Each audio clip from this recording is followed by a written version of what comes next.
Media సోదరులందరికీ కూడా నమస్కారం. ప్రస్తుతం రాష్ట్రంలో నెలకొని ఉన్నటువంటి పరిస్థితి చూస్తూ ఉంటే చాలా దుర్మార్గంగా కనిపిస్తూ ఉంది.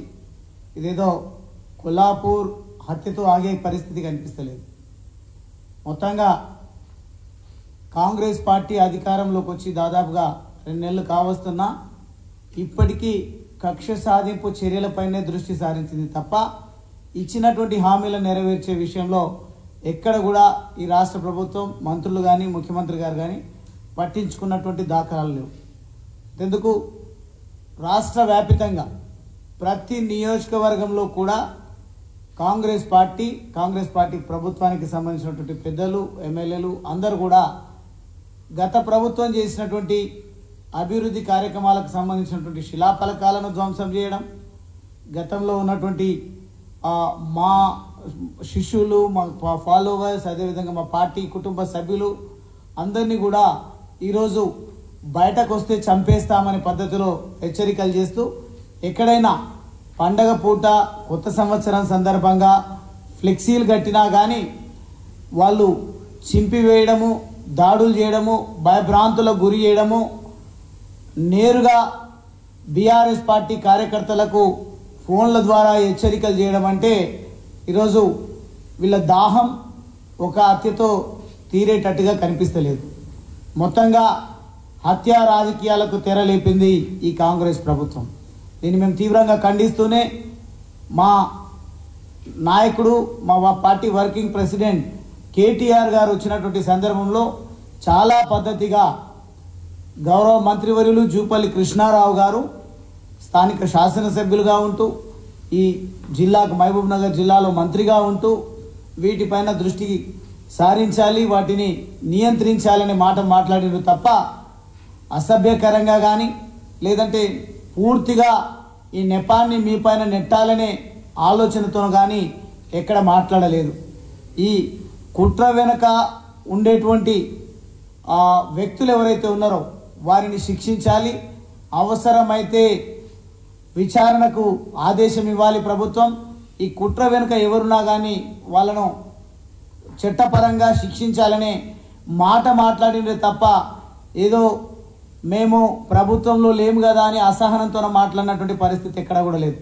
ఒక బాధ్యత కలిగినటువంటి నాయకుడిగా, ప్రజానాయకుడిగా అక్కడ జరిగినటువంటి సంఘటనకు ఆ కుటుంబాన్ని పరామర్శిస్తున్నటువంటి సందర్భంలో కన్నీరు పెట్టి ఏం చేయలేము, వీళ్ళ ఆలోచనలు ఈ దుర్మార్గాలు ఈ రకంగా ఉన్నప్పుడు మనము కొంత సమన్వయంతో ఉందాం, వాళ్ళను ఓదారుస్తూ కేటీఆర్ గారు అన్న మాట తప్పకుండా మీ కుటుంబానికి అండగా ఉంటుంది చెల్లమ్మ, నీకు ఉద్యోగం పెట్టిస్తాం, అవసరం అనుకుంటే అవుట్సోర్సింగ్లోనో లేదంటే ఏదైనా ప్రైవేట్ సంస్థలోనో మిమ్మల్ని ఆదుకునే ప్రయత్నం చేస్తాం, అవసరమైతే ప్రభుత్వాన్ని కూడా డిమాండ్ చేస్తాం, ఒక సైనికుడి భార్య ఒంటరిగా ఉండడానికి కష్టమవుతుందనే ఉద్దేశంతో ఒక అప్పీల్ చేయడం జరిగింది తప్ప మీ పైన వచ్చి నెప్పాన్ని నెట్టేటువంటి ప్రయత్నం చేయలేదు. కానీ మీరు ఎక్కడెక్కడో జరిగినటువంటి సంఘటనలకు బీఆర్ఎస్ పార్టీకి కేటీఆర్ గారికి సంబంధం ఉంది అనే విధంగా అనవసరమైనటువంటి ఆరోపణలు మీరు చేసింది. ఇది ఎట్టి పరిస్థితుల్లో ఉపేక్షించేటువంటి మాట కాదు. మేము అధికారంలో ఉన్నప్పుడు మీరు కూడా అధికారంలోనే ఉన్నారు. బీఆర్ఎస్ పార్టీలో దాదాపుగా 5 సంవత్సరాలు ప్రభుత్వంలో మీరు పనిచేయడం జరిగింది మంత్రిగా. గతంలో కూడా మంత్రిగా పనిచేసింది.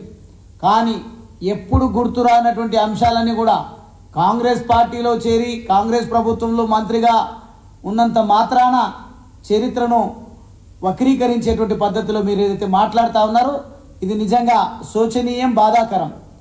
ఈ మాటలు ఏవైతే, ఈ ఆరోపణలు ఏవైతే మీరు అసహనంతో మాట్లాడుతూ ఉన్నారో దీన్ని మీరు వెనక్కి తీసుకోవాలి.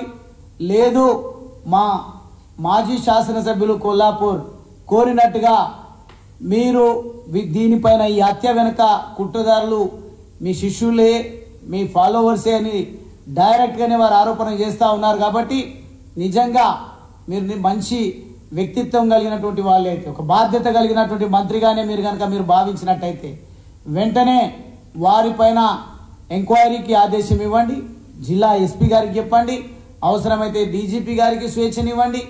పూర్తిగా స్వేచ్ఛాయుతమైనటువంటి వాతావరణంలో పోలీస్ తమ విచారణను చేపట్టే విధంగా మీరు వారికి అవకాశం ఇవ్వాలి తప్ప హత్యలను కూడా కప్పిపుచ్చేటువంటి ప్రయత్నం చేస్తే ఖచ్చితంగా ప్రజలు సందర్భం వచ్చినప్పుడు మిమ్మల్ని మీ పార్టీని రాజకీయంగా ఏ రకంగా మీకు బుద్ధి చెప్పాలో చెప్తారని సందర్భంగా జూపల్లి కృష్ణారావు గారికి మంత్రి గారికి తెలియజేస్తూ దయచేసి రాష్ట్ర వ్యాప్తంగా జరుగుతున్నటువంటి దాడులను కూడా ఆపాలని నేను విజ్ఞప్తి చేస్తా ఉన్నా.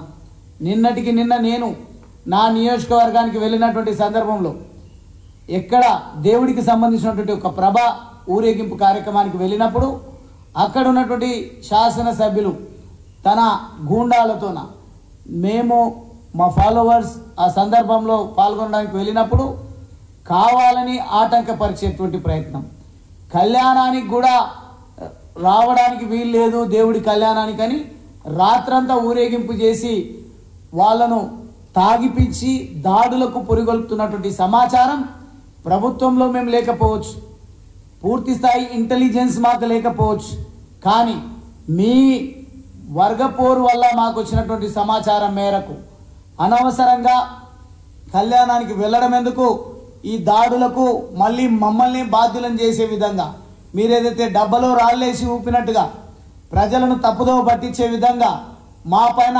నిరాధారమైనటువంటి ఆరోపణలు చేస్తూ ఈ దాడులకు వీటన్నిటికి కూడా కారణం మేమే అని మీరు ప్రజలను తప్పుదోవ పట్టించేటువంటి ప్రయత్నంతో పాటుగా ప్రజలకు అసాధ్యమైనటువంటి హామీలను ఇచ్చి ఈరోజు నెరవేర్చుకోలేనటువంటి పరిస్థితిలో ఈ రాష్ట్రాన్ని మీ పాలనను ఈ కుట్రల వైపు, మర్డర్ల వైపు, దాడుల వైపు మళ్లించి ప్రజలను దృష్టి మళ్లించేటువంటి ప్రయత్నం చేస్తూ ఉన్నారు. కానీ ప్రజలు చాలా ఈగర్గా వెయిట్ చేస్తూ ఉన్నారు. మాకు ఇచ్చినటువంటి రైతులకు ఇచ్చినటువంటి లేదంటే కౌలు రైతులకు ఇచ్చినటువంటి హామీల విషయంలో కానీ, 2 లక్షల ఉద్యోగాల నోటిఫికేషన్ విషయంలో కానీ, లేదంటే 2 లక్షల రుణమాఫీ 9 తారీఖు నాడే డిసెంబర్ 9కే సంతకం పెడతా మొత్తం ఎవరైతే రుణమాఫీ పొందినరో మళ్ళీ 2 లక్షల రుణం తీసుకోండి వెంటనే మాఫీ చేస్తామని మాట్లాడినటువంటి మీరు దాదాపుగా 2 నెలలు కావస్తా ఉన్నా ఇప్పటి వరకు పాలన పైన దృష్టి కేంద్రీకరించకుండా మీరు హత్యా రాజకీయాలకు తెరలేపినరు.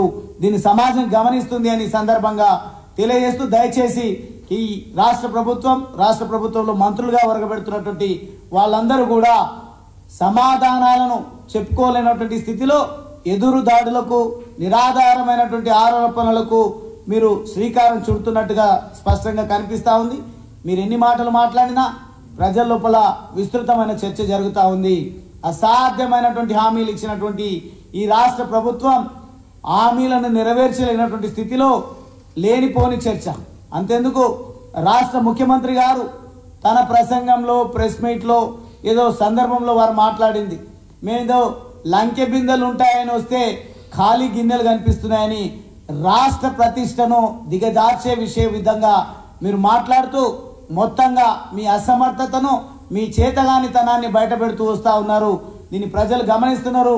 ఖచ్చితంగా సందర్భం ఏదైనా నిజంగా ప్రజాస్వామ్యంలో ఓటు అనేది చాలా కీలకంగా ఉంటుంది. సందర్భం వచ్చినప్పుడు ఓటు ద్వారానే బుద్ధి చెప్పడానికి ప్రజలు, ఓటర్ మహాశయులు సిద్ధంగా ఉంటారని సందర్భంగా తెలియజేస్తూనే దయచేసి మంత్రివర్యులు జూపల్లి కృష్ణారావు గారు ఈ హత్య వెనుక ఉన్నటువంటి కుట్రదారులు, హంతకులు ఎవరైతే ఉన్నారో వాళ్ళని శిక్షించే విధంగా ప్రణాళిక చేపట్టాలి తప్ప వెనకేసుకొని కుట్ర రాజకీయాలకు